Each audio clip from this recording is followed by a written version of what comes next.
नमस्कार, मी अशाच किचनमध्ये आपल्या सर्वांचं स्वागत आहे. आज आपण शिल्लक राहिलेल्या आट्यापासून बनवणार आहोत व्हेजिटेबल पास्ता. हा पास्ता हेल्दी, टेस्टी आणि पौष्टिक पास्ता. जसा मैद्याचा पास्ता बनतो तशाच प्रकारे हा पण पास्ता चवीला पण छान लागतो. आणि आता आटा शिल्लक राहिलेला आहे, त्याच्यामध्ये आपल्याला सुका आटा मिक्स करायचा आणि आटा हा एकदम टाईट टाईट मळून घ्यायचा आहे. आणि एक गोळा तळून त्याचे असे पातळ असा रोल तयार करून घ्यायचा आहे.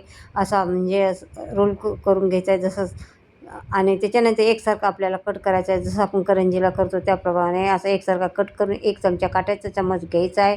त्या चमच्यावरच्या वरच्या साईडने तुम्हाला ते गोळे हे करायचं आहे, दाबायचं आहे आणि खालच्या बाजूने दाबायचं आहे. बघा, वरच्या बाजूला दाबलं मी, नंतर खालच्या बाजूला हलक्याच्या बोटाने तुम्हाला रोल करत यायचं आहे. अशा प्रकारे आपला पास्ता तयार करायचा आहे. बघा हे कसं दिसतंय. आणि डिटेल रेसिपी साठी माझ्या फोटोच्या खाली त्रिकोणी बटन आहे, त्या बटनावरती जाऊन क्लिक करा. अशा प्रकारे आपले सारे पास्ते मी तयार करून घेतलेले आहे. त्याच्यानंतर पास्ता बॉईल होण्यासाठी आपल्याला 1 लिटर ते पाऊण लिटर पाणी गरम करायला ठेवायचं आहे. त्याच्यानंतर 1 चमचा तेल घालायचं आहे. पाणी चांगलं बॉईल होऊन द्यायचं आहे. आणि त्याच्यानंतर आपल्याला याच्यामध्ये भाज्या लागणार आहेत. 1 मिडियम आकाराचा कांदा घेतलेला आहे, थोडं गाजर घेतलेलं आहे, थोडे बीन्स घेतलेले आहे, 1 शिमला मिरची घेतलेली आहे, कोथिंबीर घेतलेली आहे, 2 लसणाच्या पाकळ्या चॉप करून घेतलेल्या आहेत, थोडं अद्रक चॉप करून घेतलेलं आहे.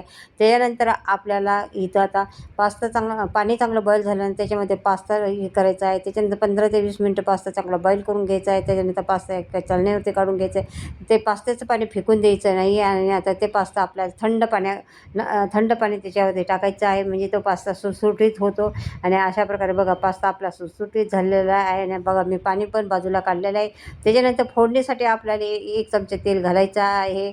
आणि त्यानंतर तो 1 चमचा जिरं, 1 चमचा मोहरी, ते मसाला डब्यातला 1 चमचा. त्याच्यानंतर तुम्हाला कांदा टाकायचा आहे, हिरवी मिरची टाकायची, लसूण, अद्रक, हिरवी मिरची, टमाटर सगळ्या भाज्या तुम्हाला याच्यामध्ये टाकून चांगलं परतून घ्यायच्या आहेत.